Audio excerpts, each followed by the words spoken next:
There's a male black buck just standing out there in the rain. Well, good morning, folks. Welcome to the channel. My name is Chris.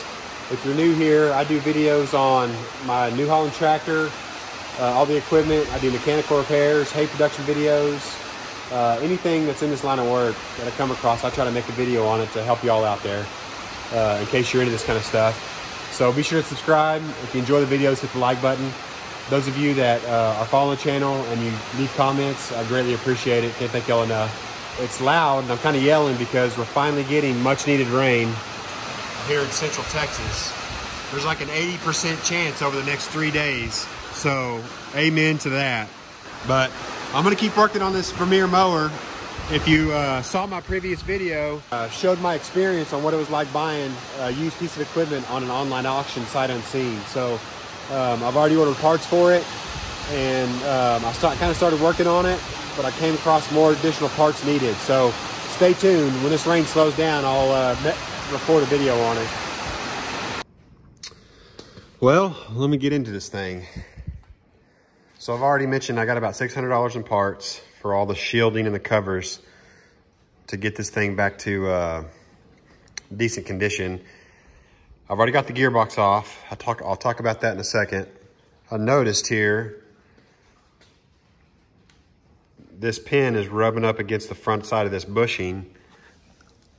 And look here, it's completely wore off. So this plate, there's a plate over here or underneath here that unbolts.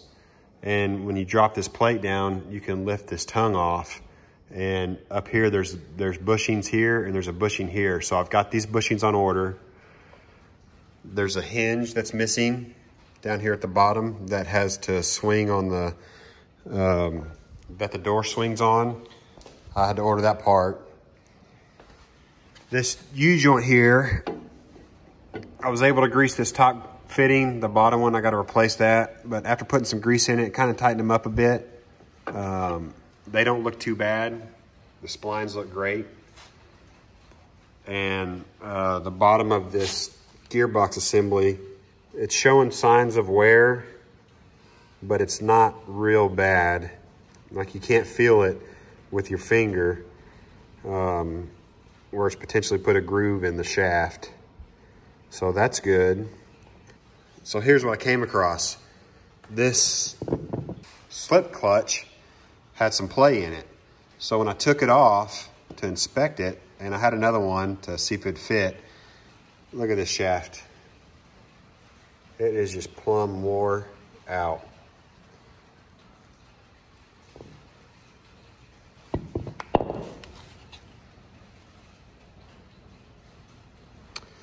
And so is the slip clutch on the inside. That should look like a regular PTO 6-spline shaft. And it's just damn near smooth in there. I'm surprised that thing was turning and wasn't jumping or slipping on the shaft. So I noticed here, there's a W. It's a GT41. I'm gonna look this up on the internet and see if I can source parts from the manufacturer of this gearbox. I'm pretty sure Vermeer did not build this. They probably worked out a deal with this company to provide the gearbox for their cutters. So I'm gonna attempt to source, I'm gonna call the Vermeer and see what just the shaft costs after I open up this top cover to make sure it's easily replaceable. If I can't find this shaft and Vermeer is too expensive, I may run it by a machine shop. They might be able to machine this, weld these grooves up and then machine them down to the proper specs. So we'll see how it goes. And if any of you know where to source parts for something like this, or if you're in this kind of business, please comment down below and let me know where to look. So that may get a little more expensive. I'm going to open up these gearboxes here shortly because I'm gonna clean out all the grease in them and re-grease them and inspect the gearing.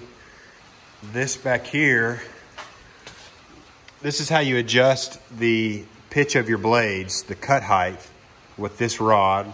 I had to replace these grease certs to be able to put some grease in them. Same thing up here. And then there's a grease fitting on this side. So I got that thing greased up. I still need more grease fittings for that U-joint, but it seems like this cylinder, it was down. If you noticed my last video, it was kind of sagging, like that cylinder was leaking. And it seems like it's holding up. I was concerned it might have been leaking internally. So that's good. This pin up here, I'm gonna have to find a Carter key for it. Of course, I'm gonna have to pull that out anyways when I take this tongue off. I don't know how I'm gonna pull it apart yet because that tongue obviously supports this mower from falling forward. I'm gonna have to lift here on the frame to take the weight off of this joint. And I may use this strap somehow, or if I can get my tractor in here, I'll lift it and figure out how I'm gonna support this thing from falling forward. I may have to lower this cutter bar to the ground. I don't know yet, but I'll show you how I tackle that project. Let's see, what else? I ordered some paint matched Vermeer paint so I can clean it up, get it looking good.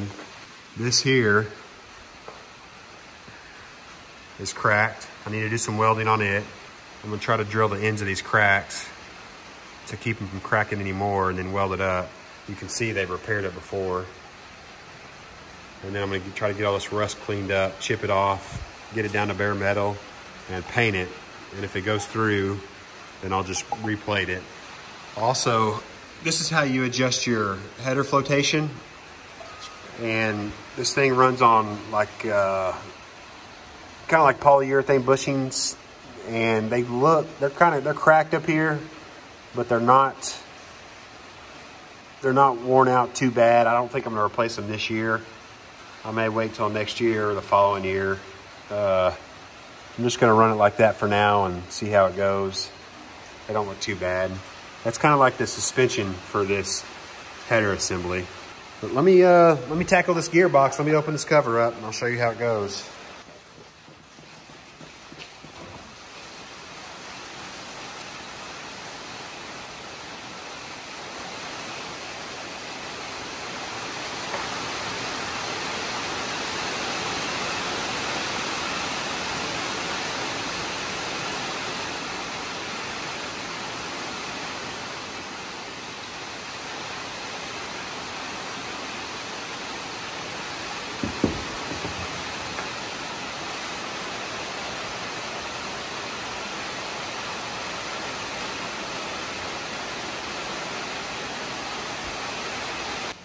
It's pretty simple how this thing works. You got a big gear and there's a little gear down at the bottom that's connected to this shaft.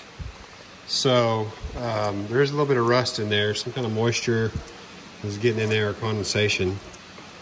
I don't know how to, I know behind the seal there's a retaining clip. Behind this cover there's a retaining clip, but I'm not sure how to get this gear off the shaft. And if you notice right here, if I can get some light on it, there's that retainer pin or keyway that I have to figure out how to get out so I can slide this gear off. And you can see there's a little bit of rust on that bearing, so I may have to replace that bearing as well. Okay, it's really raining, but I was able to stick this pick on in the inside of the seal and pop it out. I had to put a little bit of effort. But you can see there's a snap ring in here I need to pull out, and then I can probably get this bearing out. All right, I figured out how to do it. I had to press the damn thing out and destroyed this bearing in the process, but that's okay. These bearings are pressed on, so going back with it's gonna be fun. I called Vermeer, and this shaft is $200 from Vermeer. Then I'm gonna need a bearing and a couple of seals. I looked on eBay. I did find a replacement brand new box. These things are built in Germany. And it's $1,000 on eBay. Vermeer wants $1,400. So I'm going to get the shaft, and when I go back with it, it should be easier going back because I won't be pressing against a gear, but Yeah, it just, man, what a challenge. It's got to be pressed in and out for sure. And I'm going to start taking these apart. I'm not really looking forward to it, but it's got to be done, because if any of these are low on grease, or if there's a chipped tooth, I need to at least get the debris out. So let me get started on it.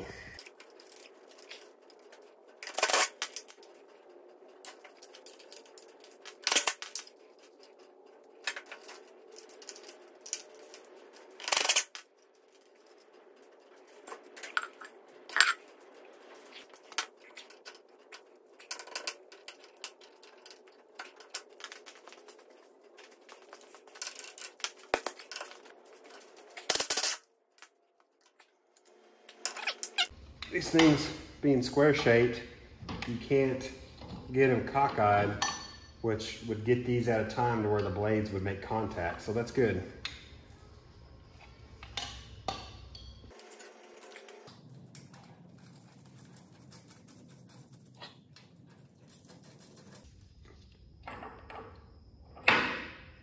Oh man.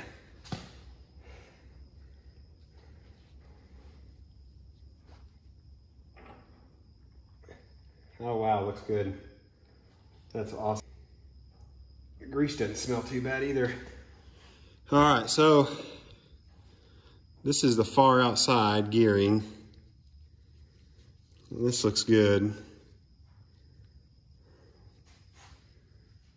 Okay, so this is what makes this cutter bar so great. You can see these things are just packed full of grease. And here is that shaft I was talking about in my last video. It runs through this whole cutter bar in the center. There's a gear here. So if this thing breaks a tooth, or if the gear is stripped out, all of the debris is contained inside this unit. And to replace this side gear, you unbolt this, I believe it's this bolt, and there may be something else, and this whole unit slides off. And once you get this unit slid off, then you can slide this unit off, and so on and so forth. So that's what makes it so great. I believe it's a special type of grease that you're supposed to repack these with. So, and this grease doesn't look too bad. It's still pretty tacky.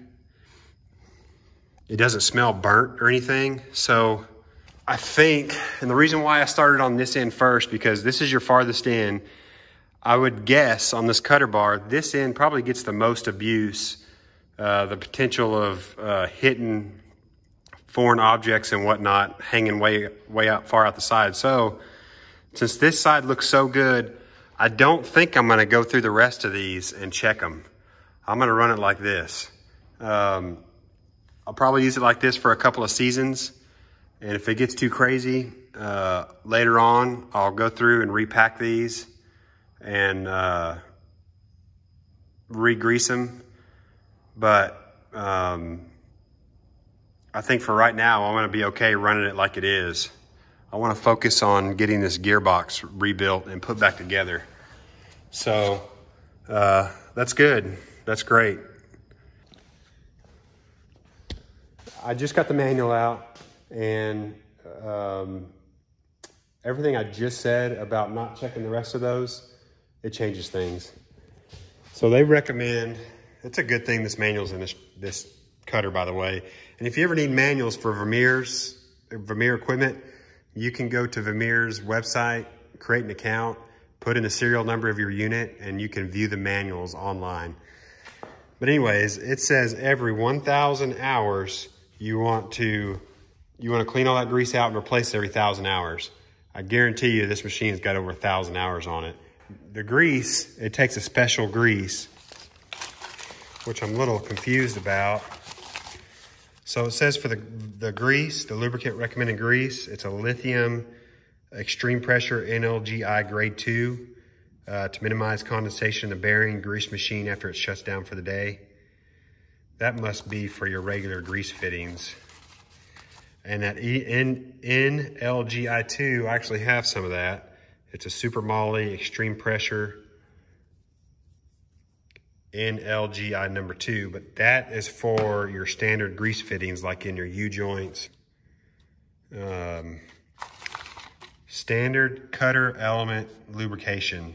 And they keep saying in the manual, do not mix lubricant. So when I clean it out, I have to go back with NLGI 0 type calcium lithium soap or lithium soap grease. So I don't think I have any of that. I'm gonna have to run to the parts store and get some. Since I got that apart, let me go get some. I'm gonna clean it out, re-grease it, and start on the rest of these. So here's the outcome on this thing. I've got all the parts ordered that I need. Got some of them coming in tomorrow, some of them coming in next week. I'm going to tell you what I got into it in just a second.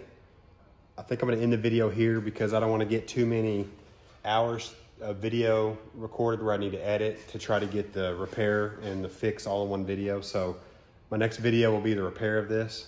I'm still gonna do one. Somebody asked if I could do one on removing the loader on my tractor on how I do it. So I'm gonna get that one done soon too. But I got the correct grease. I drove all over Burn all the auto parts stores, Tractor Supply, looking for the grease they recommend in these things.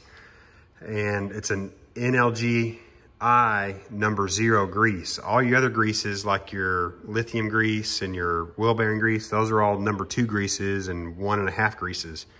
Everybody's got those, but they didn't have the 0 grease. So I went ahead and just had my local Vermeer dealer order or add it to my order. I'm gonna go through all those and put the correct grease in it and change it out. But and also I was reading online that if you can go with a extreme pressure moly grease in these things. Well, a fella went with an extreme pressure moly grease. I wouldn't recommend it, but the temperature, he said the temperature of the cutter bar got real warm versus this number 0 grease. So that's why I want to go with the correct grease in it.